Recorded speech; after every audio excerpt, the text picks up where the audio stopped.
ಮಾಡ್ಯಾರ ಅವರು. ಆದ್ರೂ ಅವರು ತಪಸ್ ಮಾಡಿ ಅವ್ರ ಶರೀರ ಬಿಟ್ಟು ಅದಾರ್ರಿ. ಮತ್ತೆ ಇಲ್ಲ ತಿಳ್ಕೊಬೇಡ್ರಿ. ಮತ್ತೆ ಅವ್ರು ಎಲ್ಲಿ ಅದಾರಪ್ಪ ಅಂದ್ರೆ ಹುಬ್ಬಳ್ಳಿ ಒಳಗೆ ಅದಾರ. ಅವ್ರು ಹುಬ್ಬಳ್ಳಿ ಒಳಗೆ ಏನು ಅವ್ರ ಶರೀರ ಅಂತ್ಯಕ್ರಿಯೆ ಮಾಡೈತಿ ಅಲ್ಲಿ ಅದಾರ ಅವ್ರು ಏನ್ರಿ. ಮತ್ತು ಅವ್ರ ಶಕ್ತಿ ಭಾಳ ಐತ್ರಿ. ಭಾಳ ತಪಸ್ ಮಾಡ್ಯಾರ ಅವ್ರು. ಅಲ್ಲಿ ಗದಗಿನ ಮಠದೊಳಗೆ ಭಾಳ ತಪಸ್ ಮಾಡ್ಯಾರು.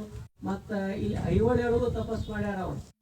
ಐಹೊಳೆ ಒಳಗೂ ತಪಸ್ ಮಾಡ್ಯಾರ. ಅದ್ರ ಸಲುವಾಗಿ ಅವ್ರ ತಪಸ್ವಿಗಳು ಅಂದ್ರೆ ಗಿರಾವ್ರ ತಿಳ್ಕೊಬೇಕು. ಮತ್ತು ಬಸವಣ್ಣವ್ರು ಅದಾರತ್ತ ತಿಳ್ಕೊಬೇಕು. ನಾವೇನೋ ತಿಳ್ಕೊಂಡಿವ್ ಬಸವಣ್ಣವ್ರು ಅಂದ್ರೆ ಐಕ್ಯ ತಿಳ್ಕೊಂಡಿವ್. ಅವರೇ ಐಕ್ಯ ಆಗ್ತದೆ. ಅವರು ಲಿಂಗದೊಳಗೆ ದೃಷ್ಟಿ ಇರ್ತಾರೆ. ಅವ್ರು ಏನು ಮಾಡ್ಯಾರು, ಶರೀರ ಬಿಟ್ಟಾರ್ರಿ. ಅವ್ರ ಕೆಲವು ಮಂದಿ ಏನು ಮಾಡ್ಯಾರು, ಆ ನದಿಯೊಳಗೆ ಜಿಗಿದ್ ಬಿಟ್ಟಾರತ್ತ. ಹೆಂಗೆ ಜಿಗ್ತಾರ ಅವರು?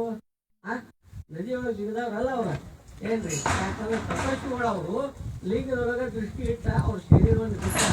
ಬಸವಣ್ಣವರು ಭಾಳ ಅವರಲ್ಲಿ ಪುಣ್ಯ ಐತಿ. ಅದಕ್ಕಾಗಿ ನಾವೇನು ತಿಳ್ಕೊಬೇಕು, ಮಹಾತ್ಮರಿದ್ದವ್ರು ಈ ಸಂದರ್ಭದೊಳಗೆ ಮಹಾತ್ಮರು ಇರ್ತಾರೋ ಇಲ್ಲ ತಿಳಿಬಾರ್ದು. ಯೋಗಿಗಳಿದ್ದವರು ಒಟ್ಟು ಯಾವತ್ತು ಇರೋರು ಅವ್ರು ಏನು ಮಾಡ್ತಾರಪ್ಪ ಅಂದ್ರೆ ಅವ್ರು ಧ್ಯಾನ ಮಾಡಿದಾರೆ, ಅವ್ರು ಸ್ಮರಣೆ ಮಾಡಿದಾರೆ. ಏನು ಮಾಡ್ತಾರಂದ್ರೆ ನಮಗೆ ಆಶೀರ್ವಾದ ಮಾಡ್ತಾರ. ಅವ್ರು ಶರೀರ ಬಿಟ್ಟರು. ಈಗ ಮಹಾಲಿಂಗಪುರದಾಗ ನೋಡ್ರಿ, ಮಹಾಲಿಂಗೇಶ್ವರ ಗಿಡಿ ಬೆಳಿತಾವ.